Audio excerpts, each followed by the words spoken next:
अरे रामा, लगता है कोई बहुत अच्छे पुण्य किए हैं जो हमारे दिव्या बिटिया ने जो ऐसा घर घराना मिला है। दिव्या के दादा ने दिव्या की माँ को बोलते हुए कहा।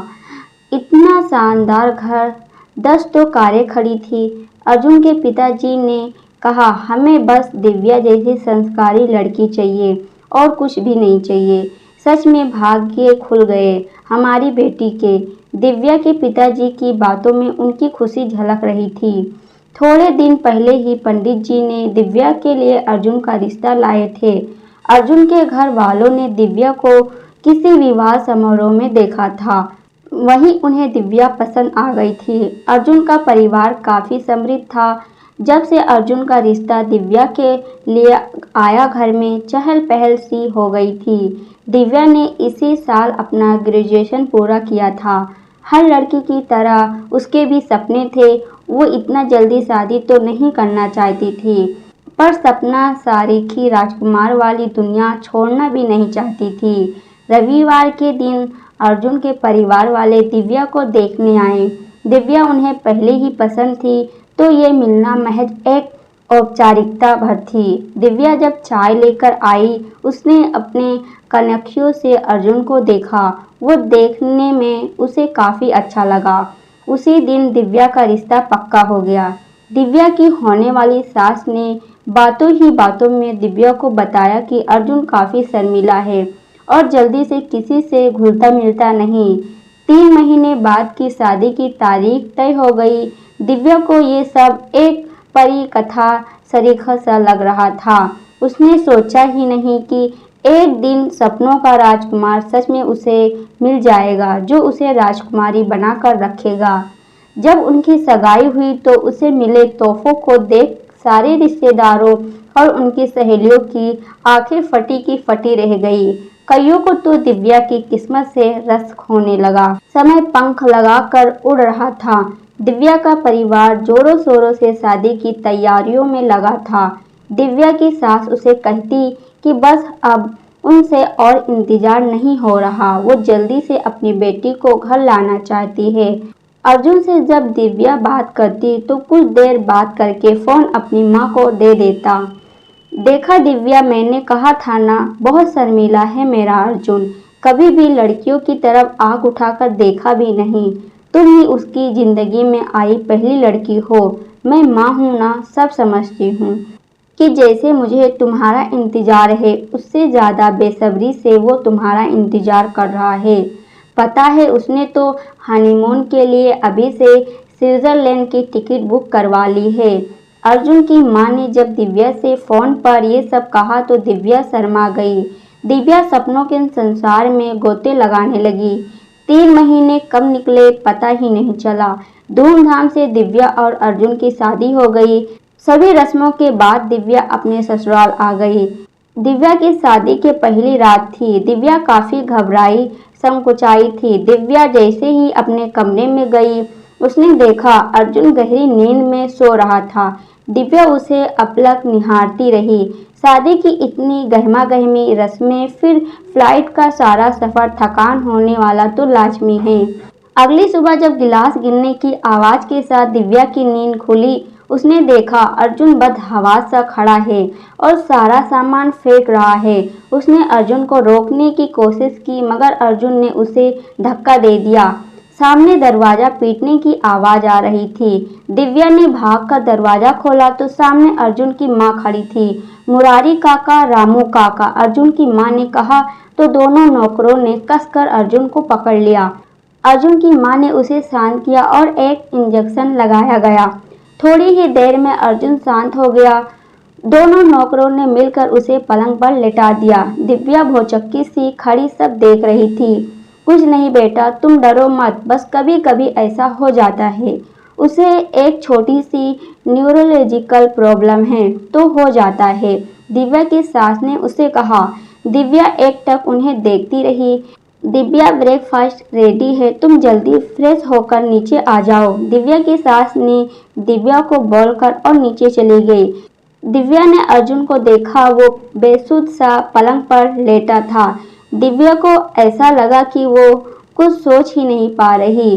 वो तैयार होकर नीचे पहुंची। अगर आप लोग का सारा ड्रामा पूरा हो गया तो मैं आज लंदन वापस जा रहा हूँ। अर्जुन के छोटे भाई विदित की आवाज़ दिव्या ने सुनी।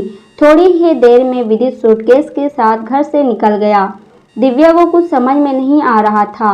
बैठो ना बेटा, खड़ी क्यों हो? अर्जुन की दादी जी ने कहा।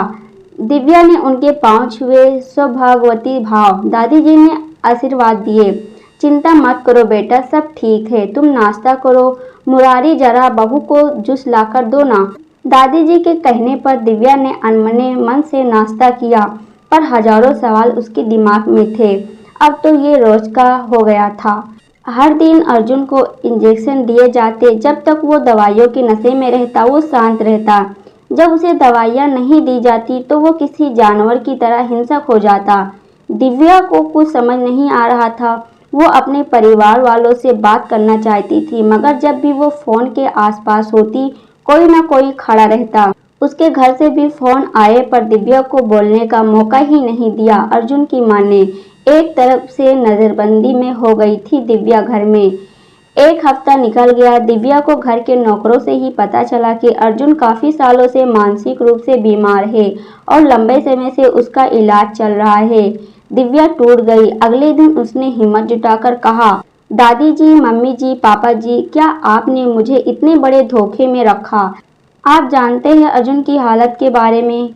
क्यों आपने मेरी जिंदगी बर्बाद की? कहते हुए दिव्या सुबक पड़ी। बेटा, अर्जुन का ट्रीटमेंट चल रहा है, देखना वो जल्दी से अच्छा हो जाएगा। तुम चिंता क्यों करती हो?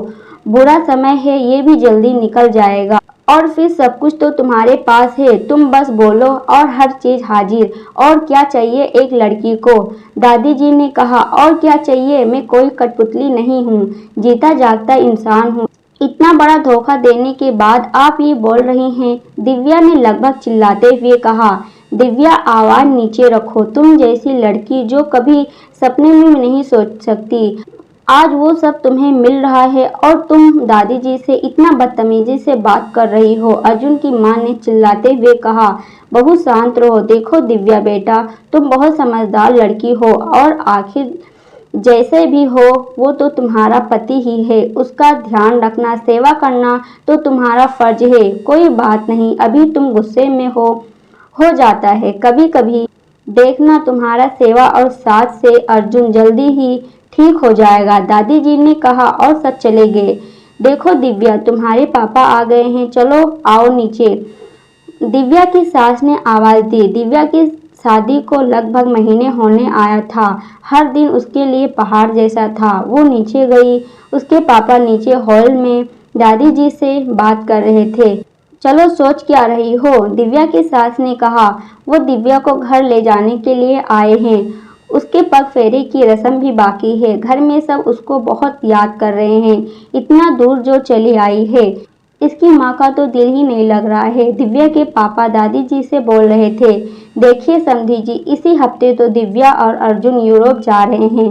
फिर थोड़ा समय दिव्या बिटिया हमारे लंदन वाले घर में ही रहेगी। आपकी बेटी बड़े आराम से है, आप चिंता मत कीजिएगा। अर्जुन के पिताजी ने कहा। दिव्या बैठक हॉल में आ गई। पापा को देखकर उसकी रुलाई फूट गई। अरे मेरी लाडो, क्यों रो रही हो? मैं तुझे लेने आया था, पर मुझे नहीं पता था तुम और अर्जुन जी घूमने जा रहे हो। कोई नहीं, तुम वापस आए तो फोन कर देना, मैं तुम्हें लेने आ जाऊंगा, दिव्या के पापा ने कहा। दिव्या उनसे अकेले में बात भी नहीं कर पाई। दिव्या ने बहुत कोशिश की मगर उसका हर प्रयास विफल रहा। चलो भाई साहब, आत्मा तृप्त हो गया बेटी का सुख देखकर। मैं भी निकलता हूँ, आज शाम की ट्रेन है मेरी, दिव्या के पापा ने कहा और वो निकलने लगे। दिव्या ने पापा के पाँव छुए और उन्होंने दिव्या को गले से लगा लिया। दिव्या ने सबसे नजर बचाकर एक चिट उनके हाथ में पकड़ा दी। दिव्या के पिताजी बाहर आ गए। उन्हें कुछ समझ में नहीं आ रहा था कि दिव्या ने उन्हें वो कागज का टुकड़ा क्यों दिया। कहीं ना कहीं उन्हें लग रहा था कि सब कुछ होते हुए भी दिव्या के चेहरे पर वो चमक नहीं। उन्होंने वो चिट खोला। उस पर दिव्या ने सिर्फ एक लाइन लिखी थी, प्लीज पापा मुझे यहाँ से ले चलो। दिव्या के पापा का मन अनहोनी की आशंका से कांप गया। आधे घंटे के बाद ही वो फिर से घर पर आए। समधी जी, अभी अभी घर से फ़ोन आया है कि दिव्या के दादी की तबीयत बहुत ज़्यादा खराब है, मुझे दिव्या को लेकर जाना ही पड़ेगा। दिव्या के पापा ने कहा। थोड़ी ही देर में दिव्या अपने पिताजी के साथ ट्रेन में बैठी थी। दिव्या के पिताजी ने उसे सवाल किया पर वो चुपचाप से बैठी एकटक देख रही थी। घर पर जैसे ही माँ ने उसे गले लगाया, वो फफक कर रो पड़ी। सब पर मानो पहाड़ टूट पड़ा। किसी को भी यकीन नहीं हो रहा था कि उनकी लाडली बेटी के साथ ऐसा कुछ हो सकता है।